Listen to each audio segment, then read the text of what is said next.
כן, אז אתם המשכתם, נכון? המשכנו בלי אבא. את כבר סיפרת לנו שאימא ככה באומץ רב לקחה את הבנות שלה מה ההחלטה? אף אחד לא יעזור כלום. אחותי, יכלתי כזאת פסימיסטית בחיים. יש לה טבע כזה. אז אני כל הזמן, היא אמרה, אנחנו לא נחיה, חבל על הזמן. אמא ממש הרביצה לה, אין דבר כזה, אנחנו נחיה. וזהו, היא החליטה. והיא ידעה מה היא עושה. וגם, לא יודע, הגורל אמר לה לאן ללכת. כי היא לא ידעה את המקומות כל כך, איפה הגויים האלה גרים. לא ידעה. אבל כנראה שהיה לה איזה אינסטינקט והיא הלכה בדרכים הנכונות. היא ידעה. לא, היא הייתה... אנחנו בכינו. אנחנו לא רוצים לחיות. מה, איזה חיים? לא אוכל, לא שתייה, לא כלום. ללכת בלילה, רק בלילה. ביום אסור ללכת. אז מה עשיתם ביום? רגע, אני כבר מתחילה, נדמה לי, לא להיות... לא, את התחלת לספר איך שאימא הלכה, איך פגשתם שפגש את הגרמני, את הגרמני, כן. והיא נתנה לו את השעון. אוקיי. אז טוב, אנחנו באנו קרוב לבית איפה שהיינו גרים, והיה שם האוקראיני הזה, שהיה לו את הפאב הזה, וחיינו כמו משפחה. אז התחנה הראשונה, בוא תן לנו משהו לאכול, אנחנו רעבים. הוא ראה אותנו, אני לא רוצה לראות אתכם אפילו מטר על ליד הבית. תלכו מפה. אין אוכל, אין כלום, אני לא נותן ותסתלקו מפה. בצורה כזאת גסה, אמרתי, זה כל כך הרבה שנים חיינו ביחד ולא היו אנטישמים אף פעם, לא הרגשנו. מה קרה לו? הוא כל כך פוחד. הוא פחד. טוב, הם כולם פחדו. אבל יש איזו נקודה, אנחנו לא התכוונו להישאר אצלו. אבל זה היה התחנה ללכת הלאה, בשביל קצת אוכל, שיהיה לנו כוח להמשיך. וזהו. אז אנחנו לאן הלכנו? לגוי שלנו, שלא נתנו את הכל מה שיש לנו בבית, והיה לו לב זהב. אז הוא אמר ככה, בבית אני לא יכול להחזיק אתכם, אין מה לזה, זה אסור.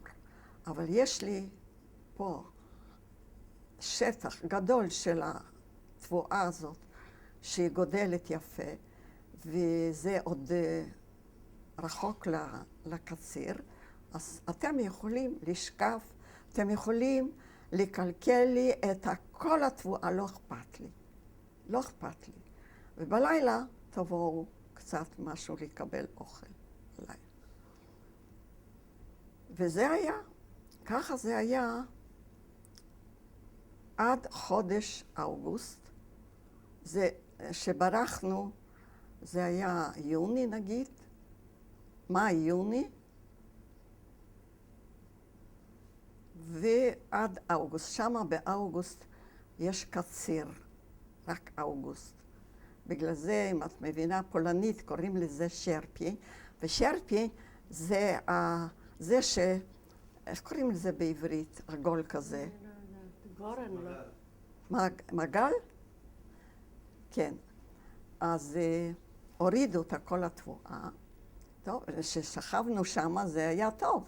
גם בלילה אכלנו קצת, ואני זוכרת, לילה אחד באנו אליו, וזה כבר התחיל להיות קר, זה כבר ספטמבר, כבר נתחיל להיות קר, אז הם היו, זה היה לילה, הם היו במיטות, מכוסים עם השמיכות פוך שלנו, ואנחנו צריכים לחזור בחוץ, מתחת לשמיים לשכב. זה מה שיש. טוב. אז הורידו את התבואה, מה עושים הלאה? אנחנו לא שואלים, אם הכל בראש שלה, אנחנו הולכים הלאה ביום, לא לילה, הולכים ביום, יהיה בסדר, לא צריך כלום. אנחנו הולכים, פוגשים שלושה שקוצים, גבריים צעירים, אוקראינים, ואנחנו ממש לא יודעים, לא מדברים. לא יוצא לנו מילה מהפה בכלל, בפחד. אז היום, סוף. הוא אחד מהם מתחיל למשמש אותי, אני הבכורה, ממשש. אז אחת מהם, אתה יודע, תעזוב אותם, שילכו. נו, מה את אומרת לזה? שילכו. עזבו אותנו. אז לאן הולכים? אל תדאגו, אנחנו נלך, אבל נלך רק בלילה. ביום אנחנו מוכרחים להיות באיזה, תחת לאיזה עץ, תחת איזה שיח, משהו שמהכביש לא יראו אותנו. אבל את הדרך אנחנו כבר נלך. אל תדאגו ואל תבכו, כי אנחנו כבר בכינו. אז ככה הלכנו לילה שלם. אני זוכרת, צמאים, כבר רעבים, כבר התרחקנו והולכים ורעבים. נכנסנו בלילה לאיזה שלולית מים אחרי הגשם, לבוץ, ממש בוץ עם מים, ואני שותה. מה אכפת לי? קיבלתי פה פצעים, מה זה? זה היה בוץ. ואני שתיתי. הרגשתי שזה מים, כי אנחנו עם הרגליים נכנסנו לתוכו. הולכים הלאה. שוב פעם, יש גוי אחד שהוא אהב מאוד את אבא שלי, ואמא זכרה את זה, שהוא עזר לו הרבה עם התבואה הזאת. באנו אליו, אני לא יודעת מאיפה היא ידעה את המקומות, זה לא היה קילומטרים ללכת. לא יודעת כמה לילות ככה הלכנו. איזה אזור? זה אזור של אוקראינה, שם בין ברודה לסאסוב. זה הרבה קילומטרים, זה רחוק. רחוק, אני לא יכולה להגיד לך את המרחק, אבל זה לא קרוב. וכל הדרך יערות, לא היו בתים, רק יערות ושדות. והגענו לגוי הזה, זה היה כפר אוקראיני נטו, לא פולני, אוקראינים, ופתאום היא יודעת איפה הוא גר, אני לא יודעת, אמא שלי הייתה גאון. ואנחנו באים אליו, והוא רואה אותנו, איפה אבא? אני רוצה את אבא אצלי בבית. אתכם אני לא יכול, אתם 4, אני פוחד. אבל הוא אוקראיני שאחר כך מישהו סיפר לנו, הוא הרס את כל היהודים, היו יהודים בכפר הזה. איפה לא היו? אף אחד לא נשאר. אותנו הוא קיבל יפה, הוא הגיש לנו אוכל, אבל אתם לא יכולים להיות פה. פה יש יער לא רחוק, תיכנסו ליער ותחכו, אני אבוא ואני אגיד לכם אם זה בטוח פה או לא. כי יש יערות שבאים אנשים להוריד עצים, איך אומרים? לקרות עצים. כן, עצים בשביל תעשייה, בשביל עסקה בבית. אז טוב, אז הלכנו. זה היה יום, אני חושבת זה היה יום. זה היה יום. אכלנו אצלו, והלכנו ליער הזה, ומסתובבות. יער, מה יש? לא רואים איש. בסדר, פתאום הוא מופיע. מה? זה לא טוב. לא, אתם לא יכולים להיות פה. הלילה הזה, בינתיים, אחרי הקציר, הם עושים כאלה... כמו איזה פירמידות. פירמידות כאלה. תלכו, תשכבו בתוך זה, יהיה לכם קודם כל חם, ובבוקר תחפשו לכם מקום אחר. פה אין לכם מקום. פשוט, אני לא יכול לעזור לכם. הוא הביא לכם קצת אוכל לפחות? כן, כן, נתן לנו קצת אוכל, וצריך להמשיך. לאן הולכים? אמא שלי כבר יודעת. אנחנו נופלים מהרגליים, אין לנו, לא רוצים ללכת. מה את רוצה? לא, אנחנו הולכים, אני כבר יודעת לאן הולכים. אנחנו הולכים עכשיו לגוי הזה, שהוא הביא לנו אוכל לגטו. והיא יודעת איפה הכפר ואיפה החווה שלו. והיא יודעת, זה לא היה קרוב, זה היה רחוק.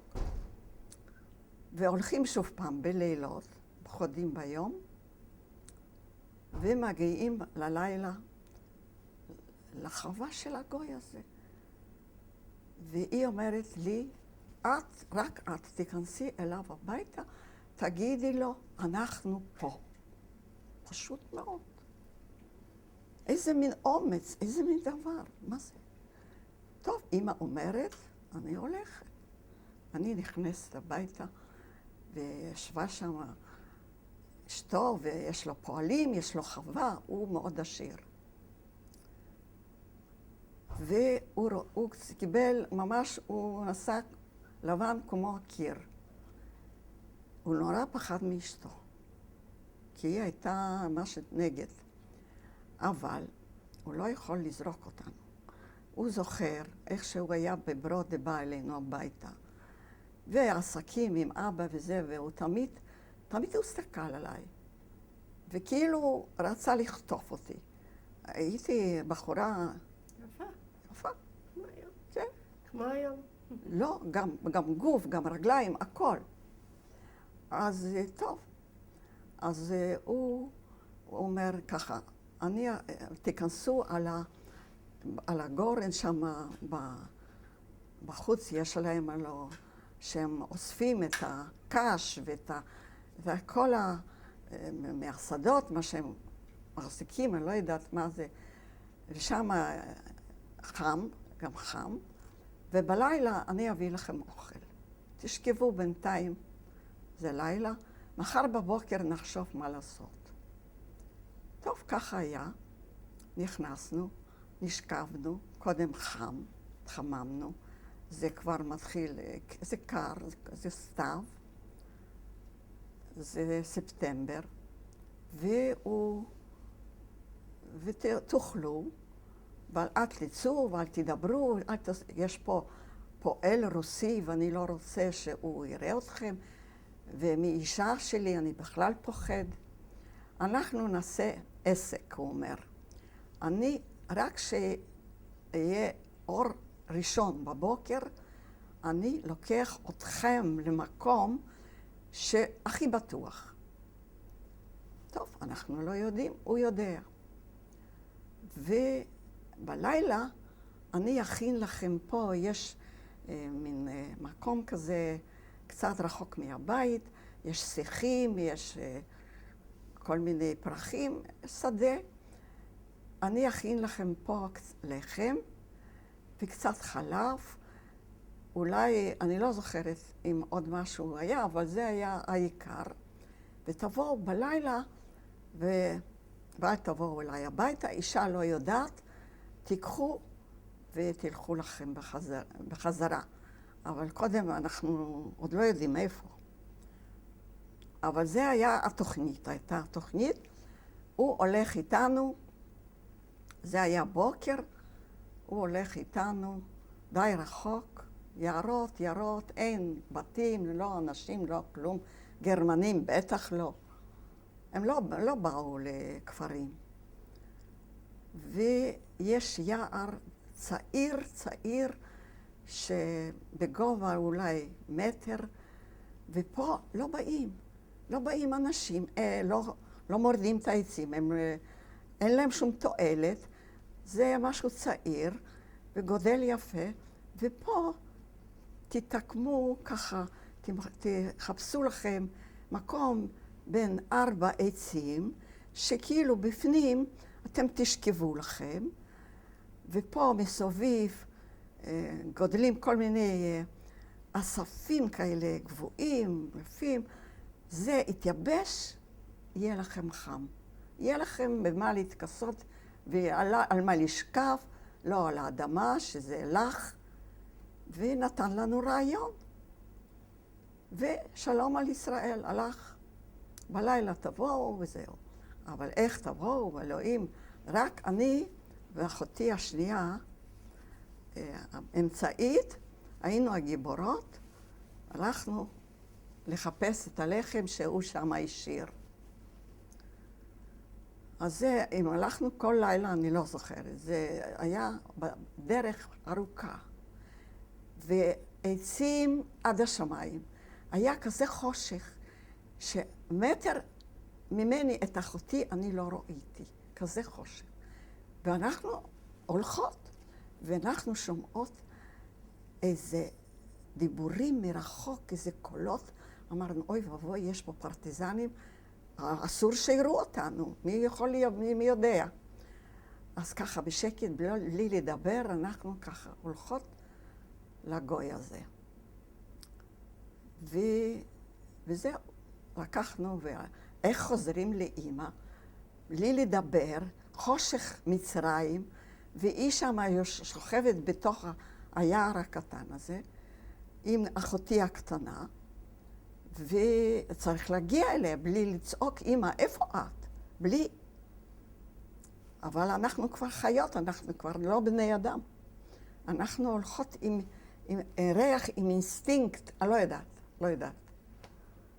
ככה שבאנו, הבאנו את האוכל, ואני הייתי המחלקת ומגישה להם שיספיק לעוד יום, אבל הוא לא נתן לנו כמויות.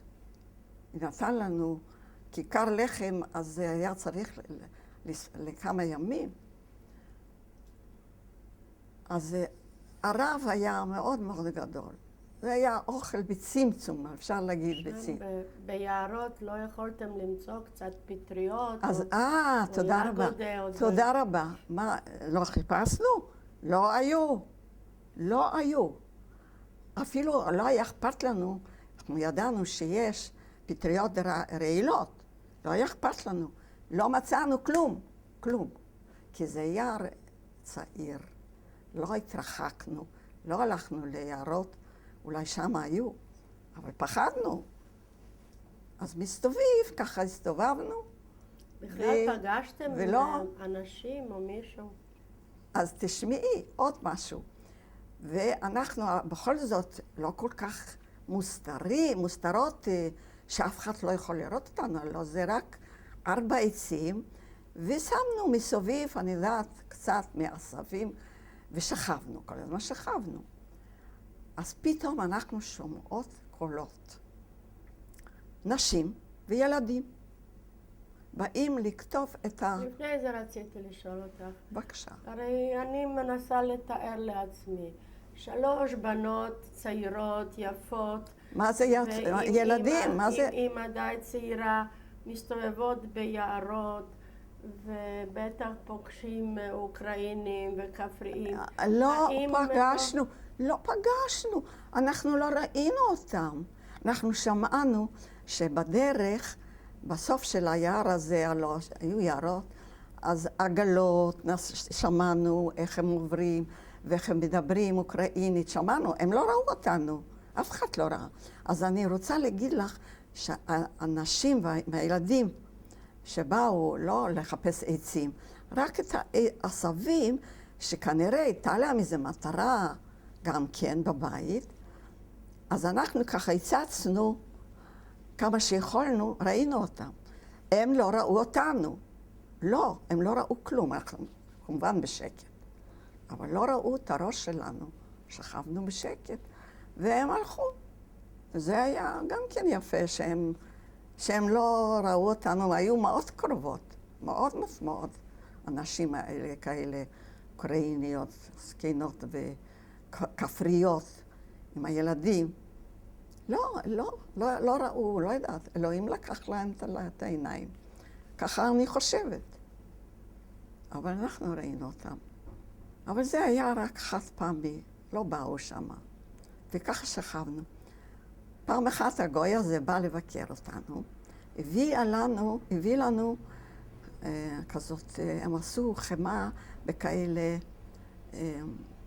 לא יודעת, כאלה, במאורחות כאלה, לא יודעת איך להגדיר, איך הם שמו, והם מכרו ככה את החמה בצורה כזאת יפה, והביא לנו כזאת חמה. פתאום הוא מביא לנו חמה? טוב. הוא אמר, אני לא אבוא איפה שאתם שוכבות, תצאי את, רק אני, ותקחי את זה. ולפחות תהיה לכם קצת חמה, אתם כל הזמן לחם לבש. יפה.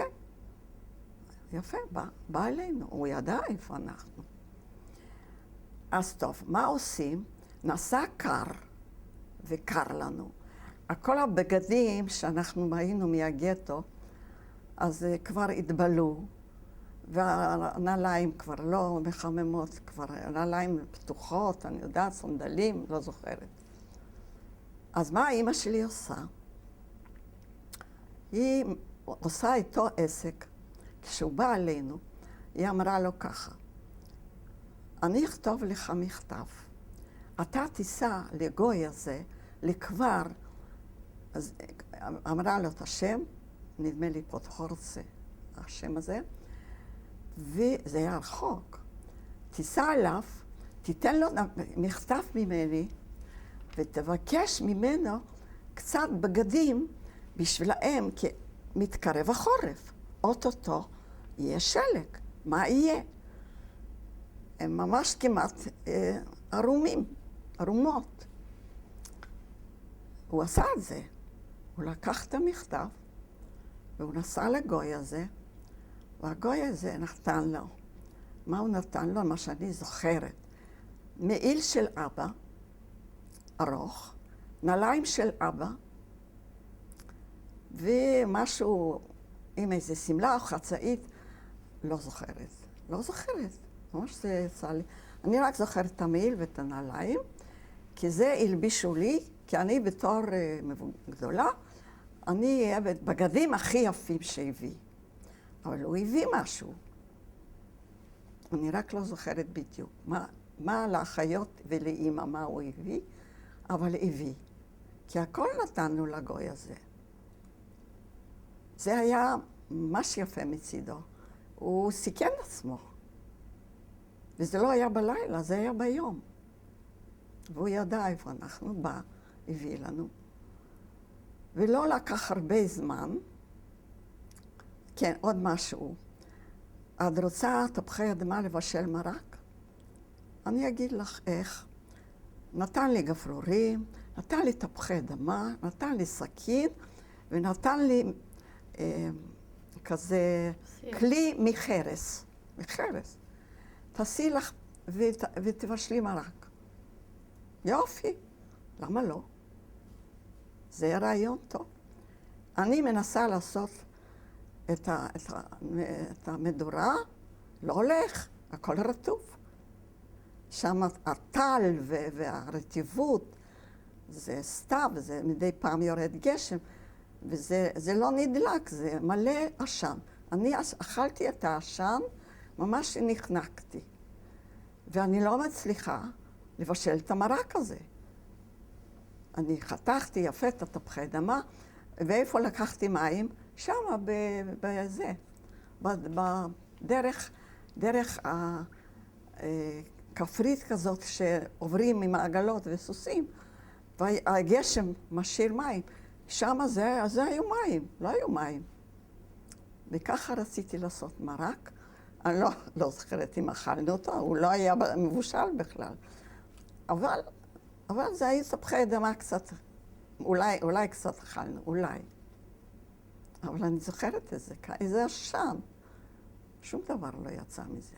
אבל לא הייתה כוונה טובה. טוב, יום אחד בבוקר מתעוררים, בלילה, בלילות, בחלומות, אנחנו אוכלות, מה זה אוכלות? דברים הכי טובים שאמא בישלה. אבל מתעוררים בבוקר, אין. רגע, עוד משהו. הגוי הזה, היה לו בוסתן עם תפוחים ועם אגוזים, אגוזי מלח, והוא לא נתן לו, אבל אנחנו ידענו שאנחנו נלך בלילה בלי פחד. אנחנו נכתוב, או שהם נופלים כבר על הארץ, ואנחנו נאסוף, ויהיה לנו מה לאכול. תפוחי עץ ואגוזים, מה צריך יותר טוב? הלכנו, אני ואחותי, לא יודעת במה אספנו את זה, אבל שמנו על הגב, אני והיא, הולכים, מביאים תפוחים, זה. ומה היה? כלב כזה גדול, הוא לא השמיע קול. אנחנו היינו גנבות ממש, הוא לא ידע. לא השמיע קול על כלב הזה, אנחנו מילאנו כמה שיכולנו, הולכנו הביתה לאמא. טוב, זה עשינו יפה, סידרנו, ואני תמיד חתכתי חתיכות, יום זה וזה וזה. הכלב הכיר אתכם? ידע? בבקשה? הכלב הזה הכיר אתכם? לא, מאיפה? לאיפה? כי לא, אנחנו היינו רק הייתם לילה שם. אחד שמה, בחווה הזאת. לא הכיר אותנו. אבל אני הייתי החותכת והמחלקת את המנות, כל שיהיה מספיק לכל אחד. טוב, אז כמה פעמים, אני לא יודעת כמה פעמים שהלכנו לעשות את זה בלי שהוא ידע, כי הוא נתן רק קצת לחם. אז זה היה מקרה יפה.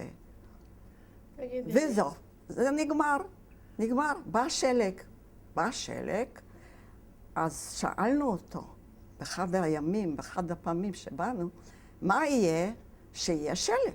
אני לא הבנתי בדיוק איפה אתם ישנתם, איפה גרתם. את לא יכולה לדעת, אני... את לא יכולה לדמיין אפילו. מה שאנחנו עשינו, מה עשינו בית, חדר נגיד. ממה? באמת.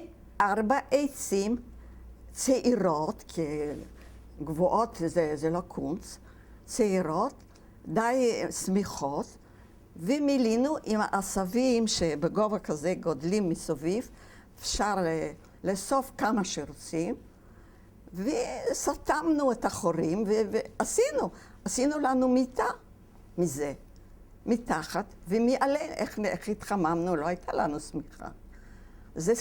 זה התייבש, וזה חימם אותנו. זה היה הרעיון. התייבש מהגוף שלכם.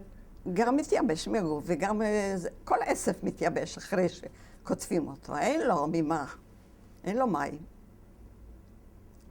אז ושם ישנתם, חכי. ארבעתכם, שכבנו עד השלג, זה כבר היה דצמבר. כמה זמן הייתם שם? אז היינו שמה, שברחנו אחרי הקציר, אחרי שהיינו כבר ביער אצל הגוי שחיפש את אבא שלי, שבאנו אליו, שזה לא היה הרבה זמן, אבל שכבנו שמה, מה אני אגיד לך?